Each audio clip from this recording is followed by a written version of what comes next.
Imagine a silent late summer night. It is August 31st, 1939. Across Europe, an uneasy calm lingers, the quiet before a storm that will change the world forever. Only hours later, as dawn breaks, the first shot is fired, a single gunshot that would set the 20th century ablaze.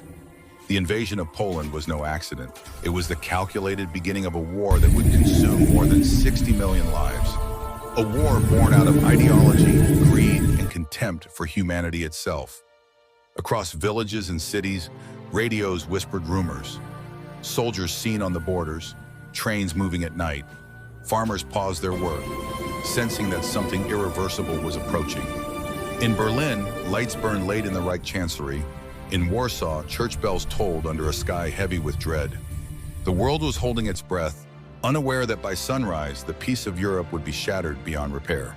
Months before that fateful morning, the German High Command had already prepared for war. The plan was called Fall Weiss, Case White. It was conceived as a lightning campaign, designed to crush Poland before the world could react. Adolf Hitler ordered his generals to be ready by September 1st, 1939.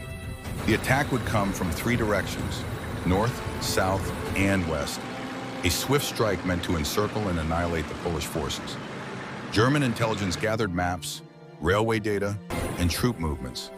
Every bridge, every road, every Polish defense line was studied in detail. Hitler believed speed and surprise would bring victory in just weeks. No one in Berlin doubted it. But what they planned in cold precision would unleash unimaginable suffering. In secret briefings, generals like von Brauchitsch and Keitel outlined every stage of destruction. Engineers mapped river crossings. Luftwaffe officers rehearsed bombing runs on mock Polish towns. Even propaganda officials prepared the narrative that Germany was the victim, not the aggressor.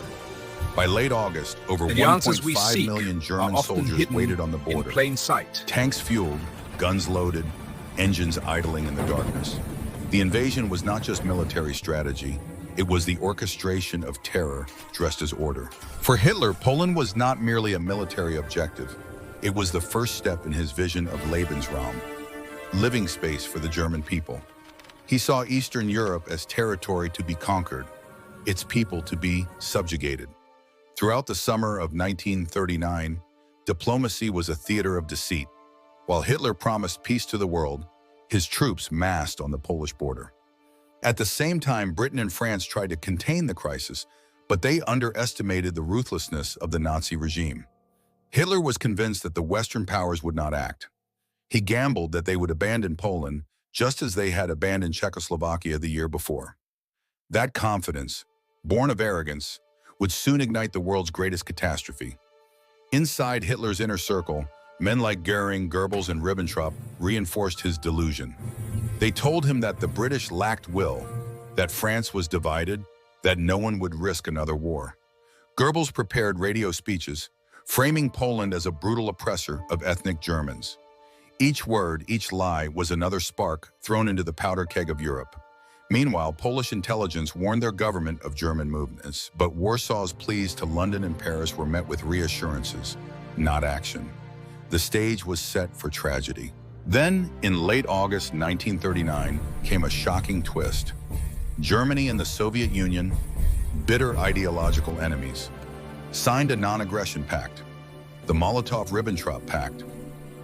On the surface, it promised peace, but hidden within was a secret protocol, an agreement to divide Eastern Europe between the two dictatorships.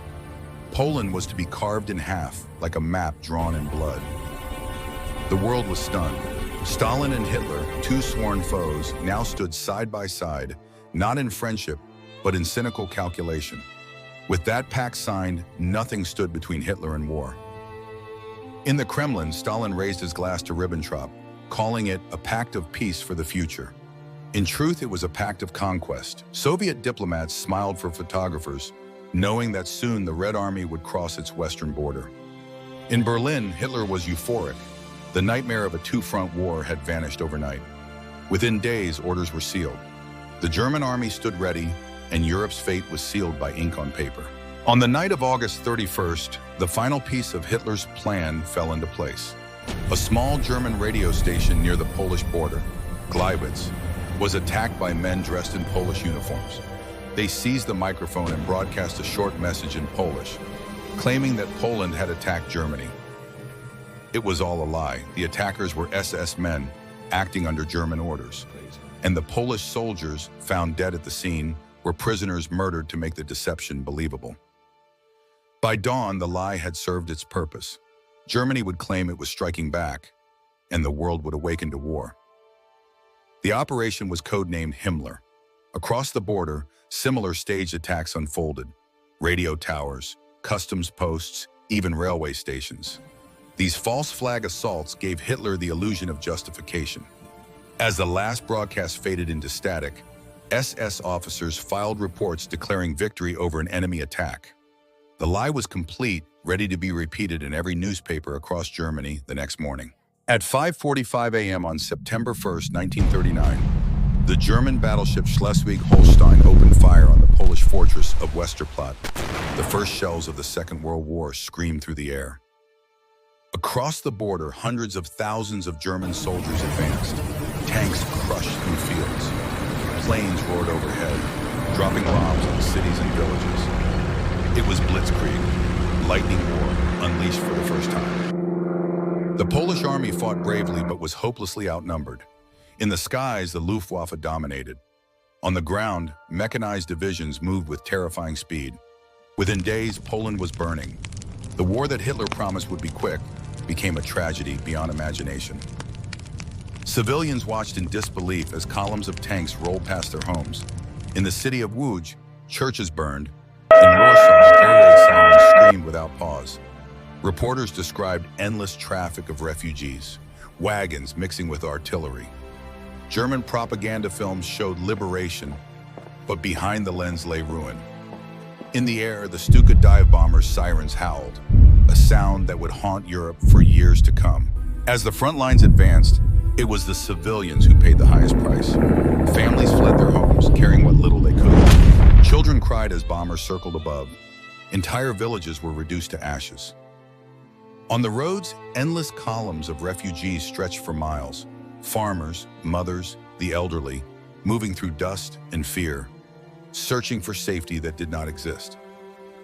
Hospitals overflowed. Trains packed with wounded arrived in shattered towns. In the case, humanity struggled to survive. And yet, even in the darkest moments, there were acts of courage. A mother shielding her child, a stranger helping the wounded, a priest praying over the dying. War had stripped everything away, but it could not destroy compassion. In besieged Warsaw, doctors operated in basements by candlelight. Teachers turned classrooms into shelters. Every day, civilians faced hunger, thirst, and the relentless noise of artillery. Eyewitnesses spoke of endless smoke and the stench of burning homes. Even animals vanished. Horses used for transport, pets abandoned. The human cost was measured not just in lives lost, but in souls scarred, despite impossible odds. Poland did not surrender easily. At Westerplatte, a small garrison of 200 men held out for 7 days against relentless German attacks. At Wizna, Captain Władysław Reginas and his soldiers fought to the last bullet against thousands of enemy troops. Their bravery became legend, the Polish Thermopylae. Everywhere, pockets of resistance defied the invaders. They knew they could not win, but they fought not for victory. They fought for honor, for their homeland, and for the simple belief that freedom was worth dying for. Across occupied towns, underground newspapers began to circulate.